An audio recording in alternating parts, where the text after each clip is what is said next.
meus amores, tudo bem com vocês? Espero que sim. Hoje continuaremos os nossos estudos sobre Brasil Colônia. Já abordamos em nossas aulas o imaginário da colonização, quando os portugueses chegam ao Brasil e os motivos que levaram a essa chegada. Depois abordamos o período pré-colonial, as capitanias hereditárias e o governo geral. Ou seja, estamos trabalhando a parte administrativa do período colonial. Na aula de hoje, abordaremos a evolução do sistema administrativo de governo geral. Uma vez que Portugal implantou um sistema administrativo aqui no Brasil com o objetivo de centralização, nós temos alguns fatos que mudariam a história da colônia brasileira. Esses fatos são a União Ibérica e as invasões holandesas ao Brasil. Vamos entender todo esse processo? Vamos lá? Muito bem. Vimos que o governo geral, ele existe no Brasil de 1548 até 1808. Só que esse sistema de governo geral, ele sofreu algumas alterações e uma delas foi a União Ibérica, efetivada de 1580 a 1640. O que vem a ser União Ibérica? União das coroas ibéricas. Quais são as coroas ibéricas, meus queridos? Portugal e Espanha. Os dois países se unem em 1580. O que teria levado a essa união? Vamos entender essa união. Em 1580, Portugal era governado por um rei chamado Dom Sebastião. Dom Sebastião, ele era um rei jovem, ousado, que gostava de participar de batalhas. E, na verdade, Dom Sebastião não havia se casado. Tinha, na época, 20 e poucos anos, não havia se casado ainda e se envolveu em uma batalha na África. Nessa batalha, Dom Sebastião desapareceu. Não se tem notícia do que de fato teria acontecido com o rei, já que seu corpo nunca foi encontrado. Isso teria gerado o chamado mito do sebastianismo, ou seja, o que teria acontecido com Dom Sebastião? Ao longo dos nossos estudos, nós veremos o impacto desse mito, inclusive no período republicano no Brasil, quando achavam, dentro de um dos movimentos que iremos analisar, que Dom Sebastião voltaria em pleno final do século XIX e governaria o Brasil. Nisso consiste o mito, na volta de Dom Sebastião. O fato é que voltar, ele não voltou. E isso acabou levando, pela falta de um herdeiro, Dom Sebastião não havia deixado nenhum herdeiro, como eu já disse, a sucessão do trono ter sido feita, a princípio, por um tio seu, Dom Henrique.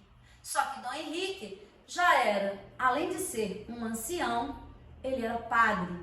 Portanto, não poderia ter filho, pelo menos não teoricamente. Só que ele até se dispôs a ter esse filho, não conseguiu.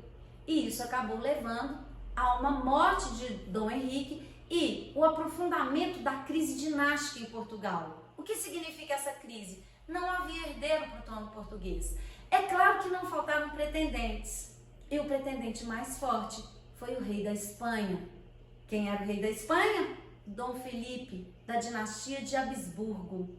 Dom Felipe reivindica o trono português. Por que ele reivindica o trono português? Alegando uma legitimidade em virtude da história de Portugal sempre ter sido uma história unida à história da Espanha, como já vimos em nossas aulas. Porém, muito mais do que a legitimidade, Dom Felipe usa a força. Ele vai invadir com seus exércitos Portugal e anexar as duas coroas. Estava aí efetivada a chamada União Ibérica. Mas vocês podem estar se perguntando, não houve resistência em Portugal? Houve. Parte da nobreza apoia a invasão e a anexação. Parte não apoia. O mesmo ocorre com a burguesia.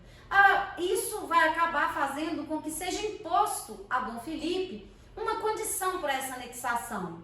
Que condição foi essa? De que ele respeitasse a colônia brasileira e não interferisse nos assuntos coloniais. essa determinação, ela foi feita através do chamado Juramento de Tomar, uma lei que estabelecia essa proibição de que o monarca interferisse nos assuntos brasileiros. Na verdade, como veremos, era exatamente o que ele queria. Dom Felipe, com a anexação de Portugal, se tornaria o homem mais importante da Europa. Não havia, nesse momento, dentro do contexto europeu, um homem que fosse mais poderoso do que Dom Felipe. E assim, Dom Felipe começa a governar Portugal junto com a coroa espanhola. Isso vai acabar levando a várias mudanças, como veremos agora, na colônia brasileira. Vamos analisar. Muito bem. O que a União Ibérica teria provocado de reflexos, não só na colônia, como de modo geral? O principal, o que você não pode esquecer, fiquem atentos, é o aspecto mais importante e mais cobrado nas provas: a ampliação do território colonial. Pensem comigo. Até então, existia o Tratado de Tordesilhas, que estabelecia um limite para a expansão portuguesa dentro do território brasileiro. Se as duas coroas agora estão unidas, o tratado deixa de fazer sentido na prática. Todas as terras passam a ser portuguesas e espanholas. Não existe mais diferença entre as duas coroas. E isso permitiu uma penetração no interior do Brasil. Nós não podemos esquecer isso, tá? Olhem bem. Então, a principal consequência da União Ibérica, uma das principais consequências, foi a ampliação do território brasileiro. Essa penetração, ela vai ocorrendo ao longo de toda a União Ibérica. Se vocês me perguntarem, mas isso foi oficial? Não, isso foi na prática. Essa penetração, ela vai ocorrendo simplesmente porque as duas coroas estão unidas. Então, não podemos esquecer desse detalhe. Friso mais uma vez.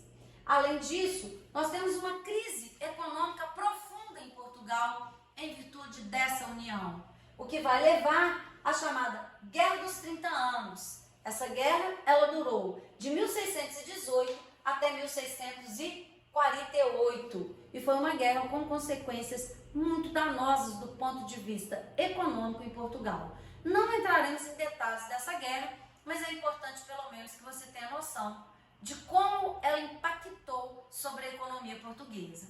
E por fim, temos a invasão holandesa no Nordeste brasileiro. Os holandeses vão invadir o Brasil em 1630 e permanecerão no Brasil até 1654.